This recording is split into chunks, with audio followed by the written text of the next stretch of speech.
lunch? Yeah? So how's the Josh? Oh, really? How's the Josh? No, you didn't have your lunch. You want me to serve you desserts over here? Somebody wants? Okay. So no worries, even if you're feeling sleepy, we have Meenakshi with us. She'll not let you sleep. She has such an interesting topic to speak upon that you will not feel sleepy. And I promise you that. Okay, just to give a brief introduction about Meenakshi. Meenakshi describes herself as a T-shaped leader and a community builder. She has a 25-year-old portfolio career spanning IT, agile business, process transformations, international healthcare, HR, and training in India and US. Stop, breathe, think, act is her motto. Meenakshi is a founder and principal at North Star Solutions and Services. She is a certified I Am Remarkable workshop facilitator, through which she helps everyone normalize self-promotion as a leadership skill. So she'll be taking us through her life journey, wherein she transformed herself into a 10-year-old transformation leader to a solopreneur. Over to you, Meenakshi. Thank you. Yes, you're right about that. Just to correct, 10 years of experience as a transformational leader. Thank you. Thank you for that kind introduction, Shivani. Good afternoon, everyone. Lovely to be here. This is my first time back in India and in Pune since after the pandemic. So the last I was here was December 2019. And I left with the intention of returning every year. And, well, we all know what happened. So I see there are a few more people coming in. Okay. Well, what's the worst thing that can happen to a conference speaker? Any guesses? Huh? Yeah, well, that's the obvious. Yes! What's the other worst thing that can happen to a conference speaker? A session before lunch. And I get a double whammy. It's April Fool's Day, too. I'm quite shocked that there haven't been any April Fool's jokes yet. So I do want to tell you that everything that I'm going to share, there are no April Fool jokes. It's just, it's fantastic to be here. First of all, I want to thank all of the entire APGI team. My connection to APGI is through Sri Harsha, who I have not yet met in person. That's also equally shocking. And the other connection is Srinivas Chillara, who's right here with us. So I do want to start off by saying that my introduction to Agile and my journey as an Agile practitioner is absolutely non-traditional, just like my entire career. And I was introduced to Agile roughly about 10 years ago in the digital health space, and that's where I started. And my journey into Agile has been through lean, human-centered design, and then I stepped into Agile. So what you're going to hear is my viewpoint. And I loved what Priya said this morning. You get to hear my experience once you're here. You can join me here and share your experience. So I thought I would share how the experience as an Agile practitioner, what skills I learned from that, and how that has helped me shape my journey as a solopreneur, and vice versa. So it's the whole cycle. So that's what I'd like to share with you. And I'd like to keep this interactive, and I encourage you to, there are pauses that I've built in the conversation, and I encourage you to use your notes to write something that comes up for you or share with someone that's sitting next to you. And if you have questions, I would welcome them towards the end of the conversation. Yeah? All right, so let's see. I did want to start by acknowledging all the women who've gone ahead of me, created the path to be able to do what I do today. Both my grandmothers did not even finish high school. My mother barely finished high school, was married off as a teenager, and here I am doing what I do. and lived in different cities in different countries. And I think that every generation, I strongly think that I stand on the backs and shoulders of all the women who have paved the way for me to do so. I don't know if most of you realize that even until the late 70s, women could not, at least in the US, women couldn't have a credit card, women couldn't have a bank account in their name. So there's a lot that's happened in the last 40 to 50 years in the context of gender equity and equality. So I wanted to take a moment to acknowledge everyone that precedes me. That's a little bit more about me. So you see all those pins on the map? Those are all the places that I've spent different parts of my life. And the reason I wanted to share this with you is the perspectives that I have, the diversity that I bring to the table is because of my lived experience. So I was born in the purple dot down there in Kerala, and I spent most of my childhood in the purple dot up north in UP, in Agra. And I went back and then spent about 10 years in the green dot, that's Coimbatore in Tamil Nadu. And then I went back to the green dot up north, which is Delhi. Red dot, Pune. Pune is my adopted hometown. I first came here in 2004. A job brought me here. And my husband's family is from here. So that's how it's an adopted hometown. And then I went straight to Virginia in the US 15 years ago, and that's where I live now.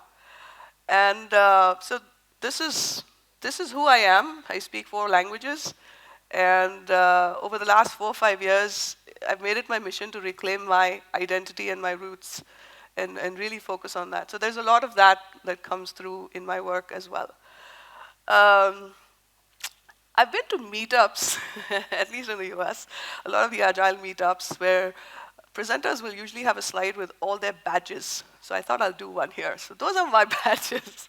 That's just a joke, okay? Well, I have earned them, but I put them there for jest. So I'm a professional coach, and that's something that I've done. That's another career pivot, and I'll talk to you more about that. So I wanted to start this with the focus on you.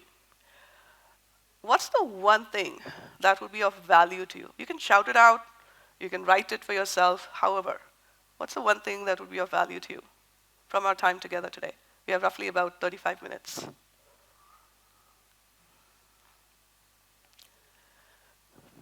You know a little bit about me, so you know the topic.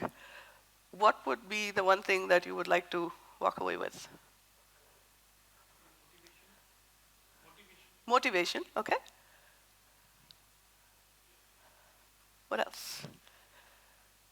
If you want to just write it, I'm totally fine with it, but I want to just give it another second if anybody wants to shout out. That's fine. But if you don't want to share, that's totally okay, but make sure you write that for yourself. I know several of the speakers have mentioned how time is such a valuable resource, right? Time is something that you never get back, yeah?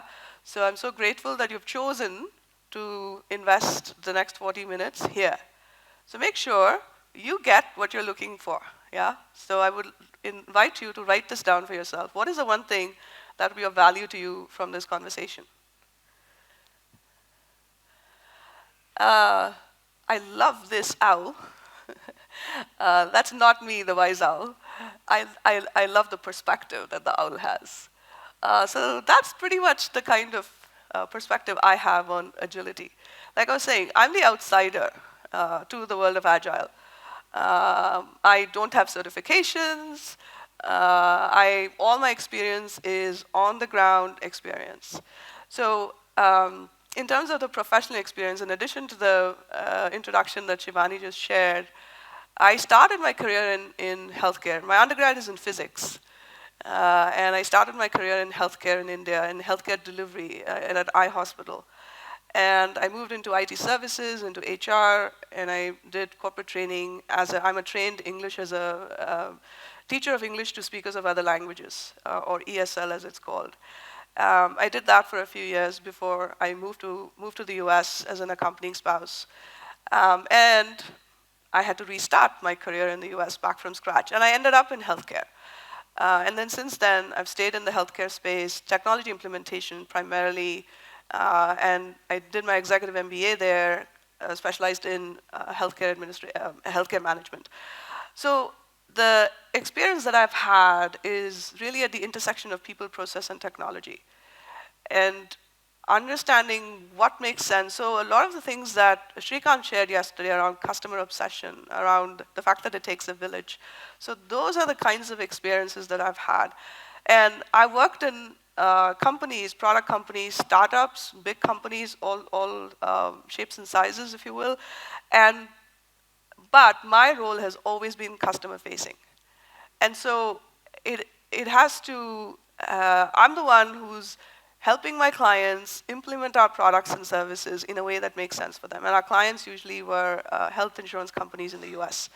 And the last company that I worked for, we had our software development happening in India. So one of the biggest shifts for me that happened and what got me to setting up North Star and do what I do today is the gaps that I noticed in how Scrum teams operated, in what the expectations were from the teams in the US that were from the US. So there are all these differences that started popping up. So the company did not feel like one company. It was us versus them. And it was very location-based. And there were the your Scrum practices and Agile practices that were being implemented, the expectation was devoid of any context. And what I started noticing is how our cultural context and how we are raised, what our values are, how we show up in the workplace, we show up with our whole selves, and how that is so badly underestimated in the quality of products and services that we build. And that's the gap that I wanted to fill. Yeah? And so that's how I got into that. So this is how my take on agility has been shaped, and these are the top 5 in my list. Identifying your core values, that itself is an exercise, yeah, and there are many tools that you can use to do that.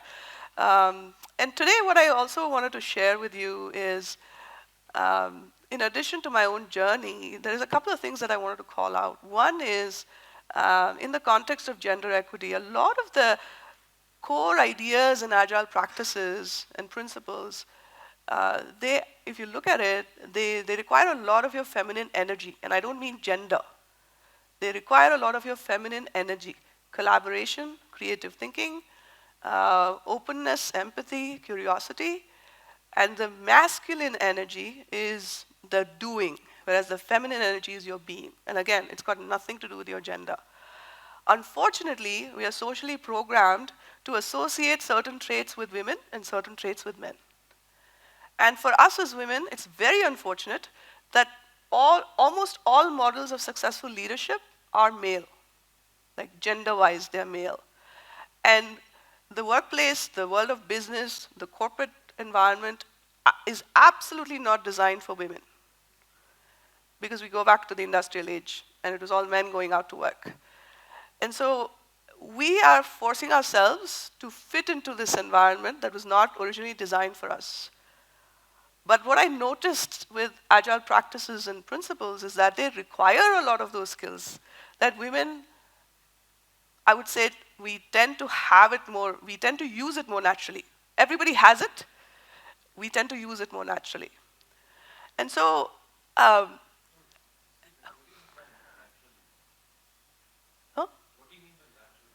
We naturally, yes, we use it more naturally, yeah. So, identifying your core values, once you do that, the confidence that you get from doing that, that helps you with, actually, let me ask you, what are some things that become easier once you know what your core values are, you personally?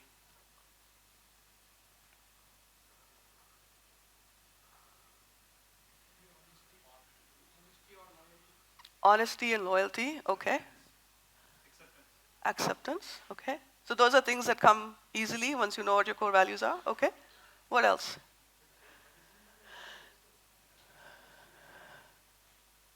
That's fine. What else? Which path to choose? Yeah. Thank you. So for me personally, decision making becomes easier. Yeah? So I want to give you an example. Choosing to be here at this conference, choosing to be a sponsor here at this conference, it aligned with my core values at North Star. Because for me, I'm invested in building gender equity. I'm invested in technology. So I'm invested in supporting women in tech. I'm invested in supporting mid-career technology leaders and people like me and most of us here who speak English as an additional language. These are the people that I want to support in the technology space. So it was a no-brainer for me to support this conference, support APGI, and be here. Yeah? And the reason I chose this topic to share this journey is because I saw under the track, there was a theme of entrepreneurship and agility. So the point I wanted to share is that I have experienced, there's a lot of, I would say, misconception in my personal experience that agility and agile practices are more team-based practices. And I'm here to tell you that it is also an individual-based practice. And that's why I call myself a personal agility and self-leadership and change leadership coach.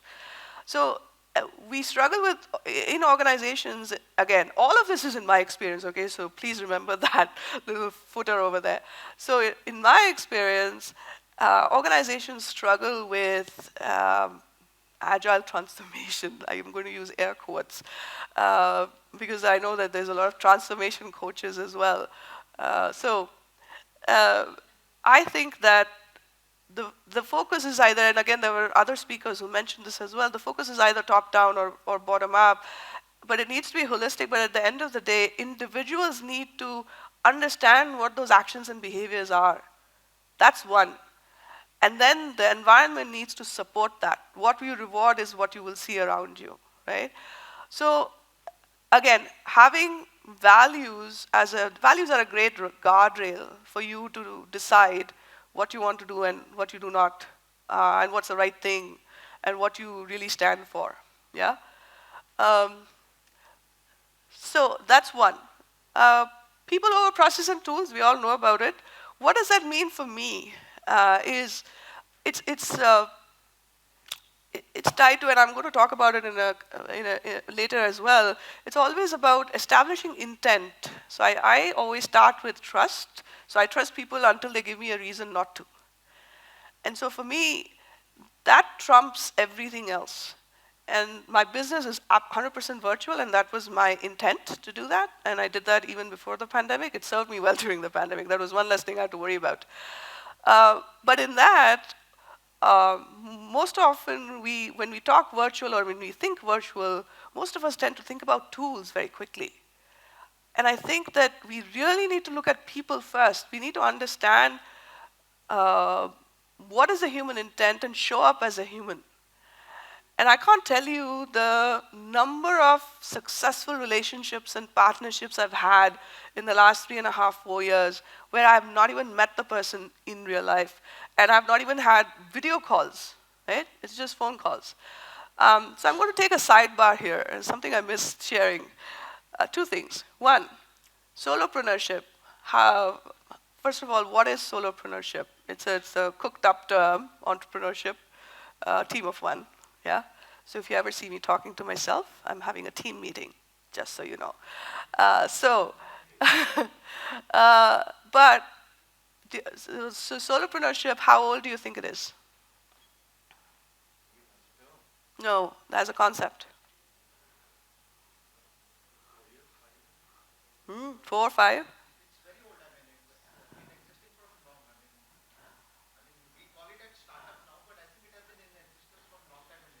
Yeah?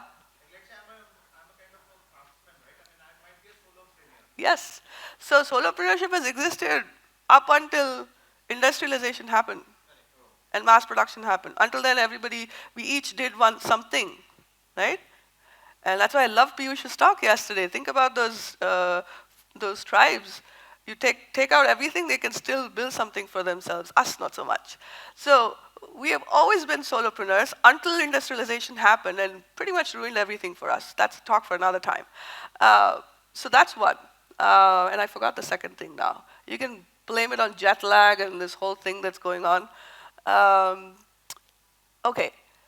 The next thing, everything is a learning problem. This has also been a learning for me, and I was transported to another plane when I heard Priya talk about this morning, where she said the 27-year experience is baggage and burn your nest. And to me, that's the crux of it. Anything that you take on, if you're able to ask the question, what can I learn from this? How can I grow from this? And if you can set that example for your teams, you will root out all the drudgery from your day-to-day work. Yeah? So look at everything as a learning problem. And we all know about progress over perfection. It's about practicing this. So for me, these are principles that I practice as an individual that have helped me in setting up my solopreneurship venture and be on that journey. A lot of times we are after a goal and we want to hit the goal, and we forget to celebrate those small wins. We forget to acknowledge the small wins.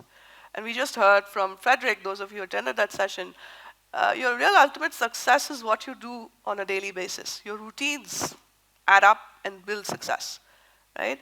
So how are you celebrating that progress, taking note of progress, and how do you do that? Your retrospectives. I will tell you that retrospectives are by far my favorite and most successful personal tool. Looking back to look ahead, retrospectives offer this amazing opportunity to look back with understanding and compassion, being kind to yourself. And this all sounds very frou-frou, but I'm telling you, retrospectives in teams are one of the most boring rituals, and a lot of us don't do them well and don't want to do them. And there are many reasons for that. But when done well, they're amongst the most powerful rituals that you can have. Yeah. So that's my take on agility. So this is what it looks like. So this is the thing. Whenever we talk about concepts, until and unless we talk about actions and behaviors, what does it look like on the ground? They'll just be frou-frou out there. So these are the ways in which they show up for me. So I already talked about values, earning and building trust. So far, I have an annual conference. So I just completed the 4th year in March. It's completely virtual. And it started off with reaching out to people. In fact, Srini was one of our panelists in the first one. And it was all about reaching out to people from within my network to say, hey, I want to set up this thought leadership forum on the future of work. Would you be interested? Here's the rules of engagements.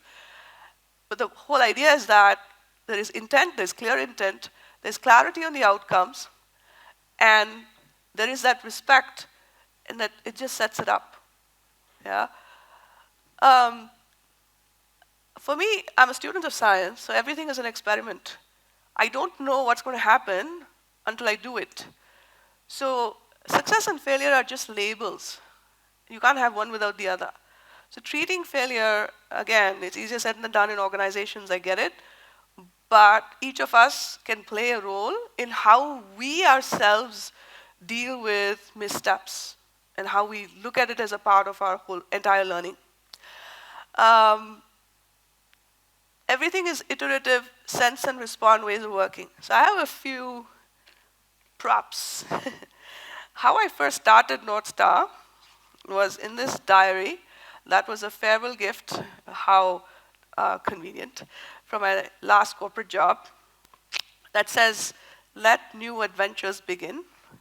So I got this in 2019, and I actually and I even have the date, July 6, 2019. This was my concept. I wrote it down. And I just answered the 3 questions. Why am I doing this? What do I want to do? And how am I going to do this? And to this day, I go to this notebook to look up, and there are days when I'm like, why did I start doing this? So this is a great reminder. So the reason I'm bringing that up here is this is how it started, and I've iterated from there. Yeah? And when I first started, I wanted to fix the world of agile transformations because I was done with the BS that was happening.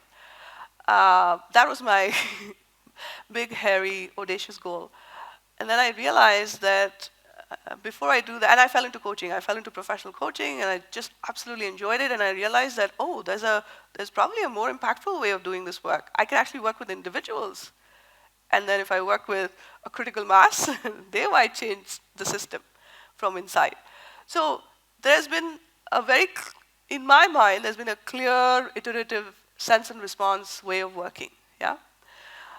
And the power of the retrospective. In fact, Pause with Purpose is the name of my personal practice that I also run as I used to run as a global community. So it was open, it was like an open Zoom call that people would come, and I would help them set up their monthly retrospectives.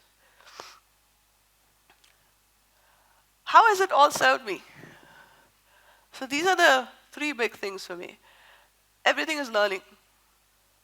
So it's not about success. What does success look like for me? It's about learning. So learning over success.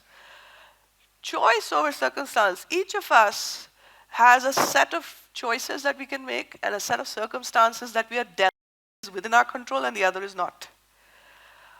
But if I have clarity around my core values and I know why I'm doing what I'm doing, I'm able to operate from choice.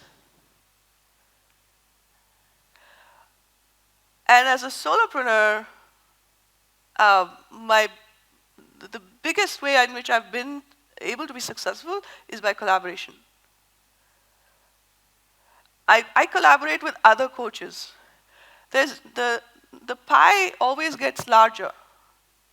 So there's no need to, and I know there was somebody else that was talking about, no, don't compare yourself with others. I read this somewhere, stay in your lane, there is very less traffic. Right? So just focus on what you have to do, what you have to deliver, and everything else will sort of pan out. So this is the built-in pause.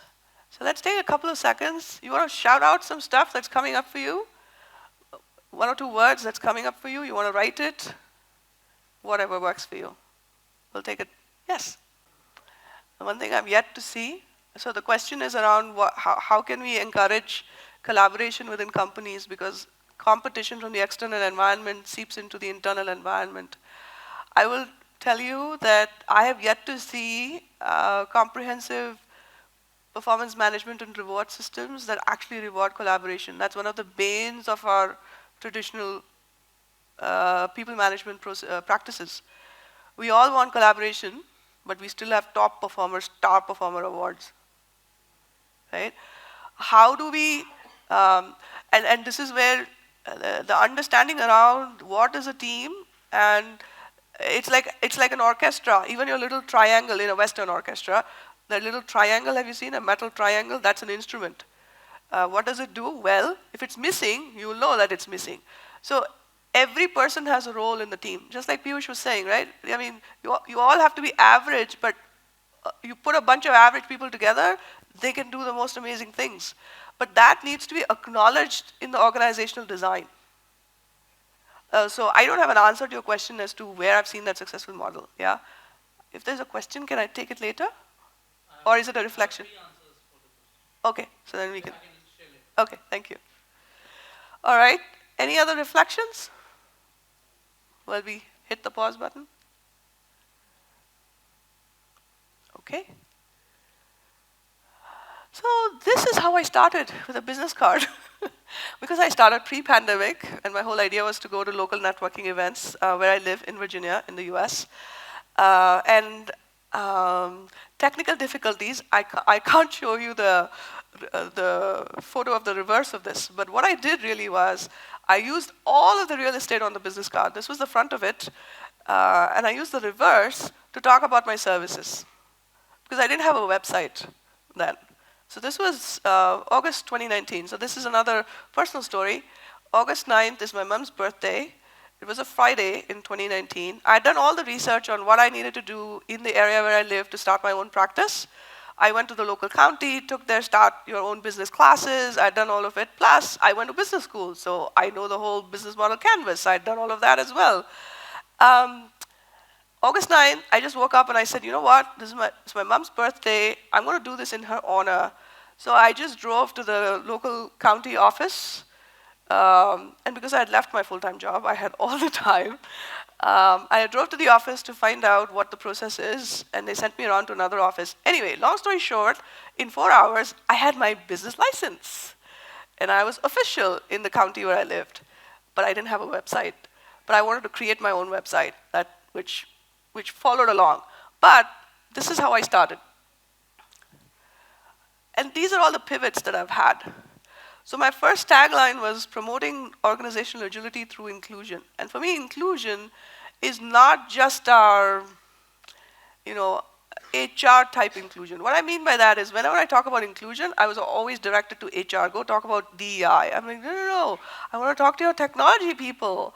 What are your inclusive practices? How inclusive are you as leaders? How are you building your products and services? Who's not in the room? How do you figure all that out? That's what I want to talk about. So then I thought about more, and in another year, I iterated to designing pathways to purpose-driven outcomes. So anyway, so these are all the ways in which I pivoted. So you'll notice every single year there was a pivot. And by the way, the logo was actually from a free template on Vistaprint. And the bulb made sense to anybody that I talked to as North Star. And the story behind North Star is that I was thinking about, I had heard a TED Talk where they said, adults don't need to be taught as much as they need to be reminded. So I was thinking guidance, and then Dhruv Tara, right, North Star. And I said North Star. And fun fact, at the time, our home, where we used to live, was off of a road that was called North Star Boulevard. So that was a fun fact. So that's how it was North Star Solutions and Services, and this is who we are today. The messy middle, co-creating transformation leadership at the messy middle. The messy middle is really is that. It's the middle management in terms of hierarchy. It's the intersection of people, process, and technology. And also the intersection of identity, language, gender, and culture. My immigrant experience has really informed that last one.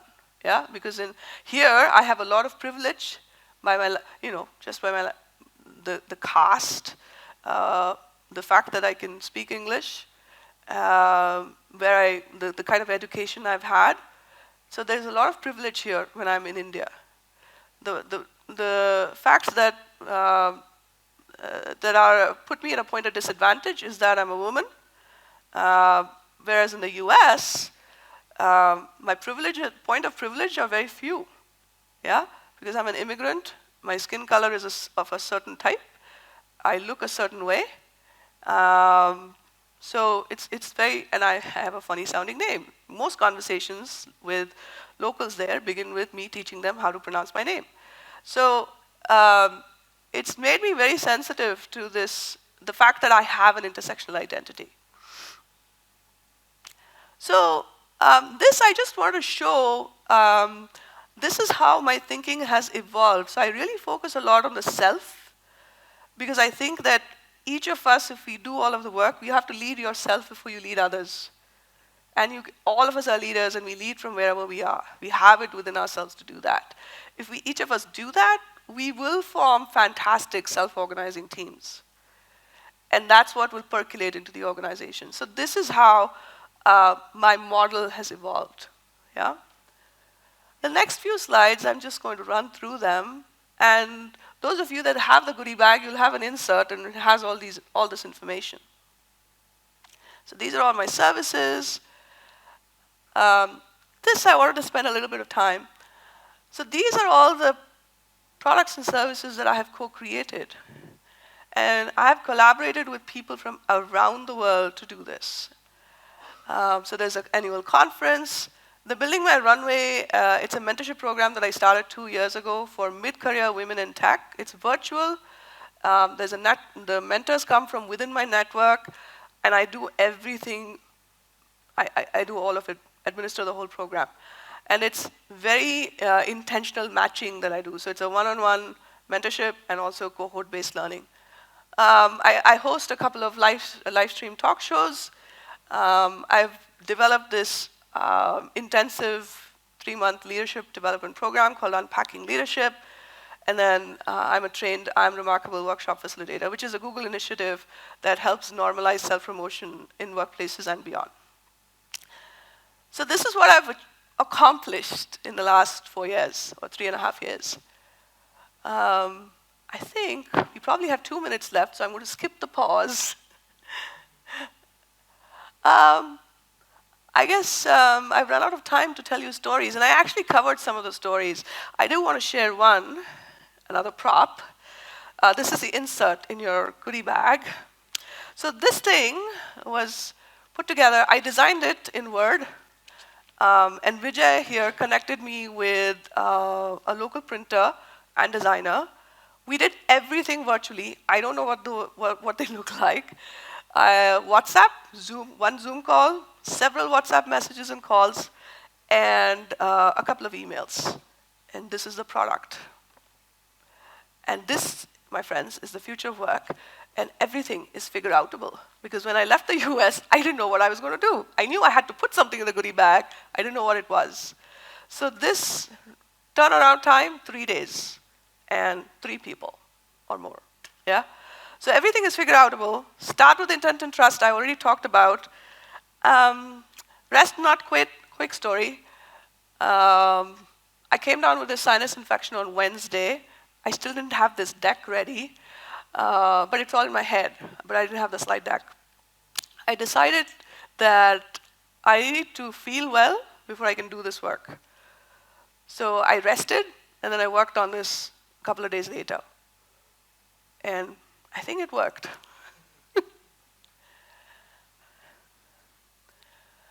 Okay. This is all the reskilling and upskilling that I've done since I started North Star. I built my own website, no code. It's a service that I use. But I built my own website. I do all of my work myself. I've learned how to edit videos. I learned the whole LinkedIn algorithm jazz, which whole other conversation. But understanding business workflow, yeah? So when somebody comes to my website, so I did a whole bunch of UI UX work as well on my site.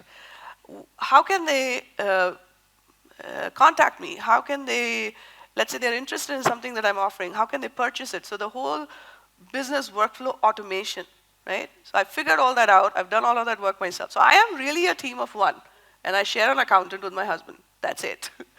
Yeah? So taxes and accounting and GDPR, oh my God. Consent is a big thing, right? So I can't just send emails to people. So I made sure that all the language on my site is GDPR compliant. There is terms of use, website policy, all of that good stuff, privacy policy and all that good stuff. So there's a lot of learning there, 3.5 years worth. But everything is figure-outable, yeah? I have kind of alluded to a lot of these. I will say, consistency. So when I first started my live stream talks, I would go fully prepared that I'm going to talk to myself. Because nobody knows me. Nobody's going to show up on my YouTube channel. So I did that. Now when I go back and look at those videos from 3 years ago, quite fun, quite entertaining.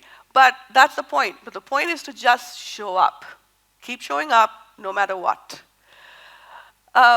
Build community. APGI, fantastic community. Nurture it. You're going to give before you get. Yeah? So those are my 2 operating principles. Give before you get, collaboration over competition. Every interaction, in-person, virtual, email, doesn't matter, is a growth opportunity for you, for me, in this case. I think it was Rucha's workshop, we talked about what does your trust circle, your trusted 6 looks like. The more diverse, the better it is. So make sure you seek feedback from people that you normally wouldn't, that are outside of your circle. So when I first published my website, I sent it to people that had no idea what I do. And I got some of the best feedback from them because they asked the best questions. I did not send it to coaches. I sent it to prospective, like my friends, who could be prospective clients. Rest is an activity, not a reward. That's the biggest lesson I learned since I left corporate life. So I take breaks, and I prioritize digital detox time. Yeah, so that's one of the big things I wanted to share. I just need 2 more minutes, if that's okay. So I wanted to share an example of how something started as an experiment and has evolved to this day. And I know that for the foreseeable future, it will stay along. So this is a video that I have.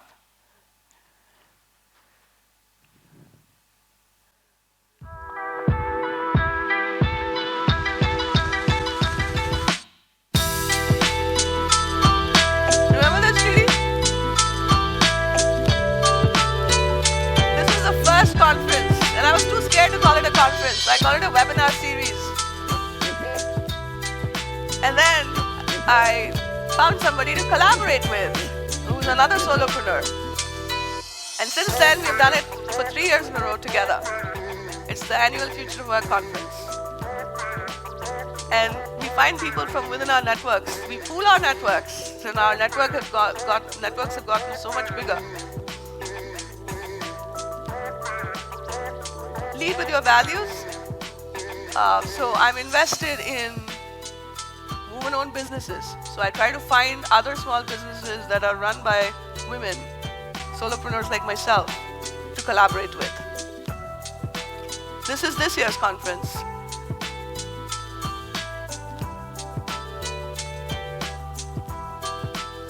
We actually had the luxury of having promotional partners this year.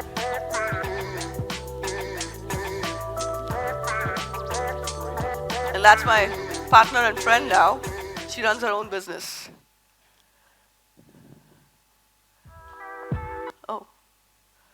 So I wanted to leave you with this in true Agile fashion. Just focus on that one step in front of you and not the entire staircase, and you'll make it. Everything is figure outable. Yeah. Thank you. Thank you, Meenakshi, for such a thoughtful session. I am sorry, due to time constraint, we'll not be able to take up the question and answers. If you have any, please get in touch with Meenakshi offline. Like, she'll be available till the evening, right, Meenakshi? Yeah, I'm fine. Yeah. Sorry. Apologies for that. And Meenakshi, definitely it was a thought-provoking session. I think you have brought the human behavior or human aspect of agility. Like, we all know agility works in various sectors, like, government sectors, hardware, software, education sector. Everywhere agility persists, but she has brought the human aspect of it. And definitely, as you said, the leadership is from self. It starts from self, then it percolates to team, and then to the organization. So very well said. Thank you for the session, Meenakshi. Thank you so much. May I please ask Frederick to please come on the stage and honor Meenakshi? Thank you. Can we have a huge round of applause for her as well as Fred?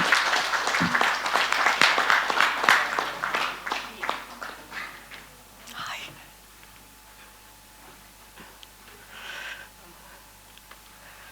Thank you. Thank you so much. Yeah. Oh, do it right for the photo.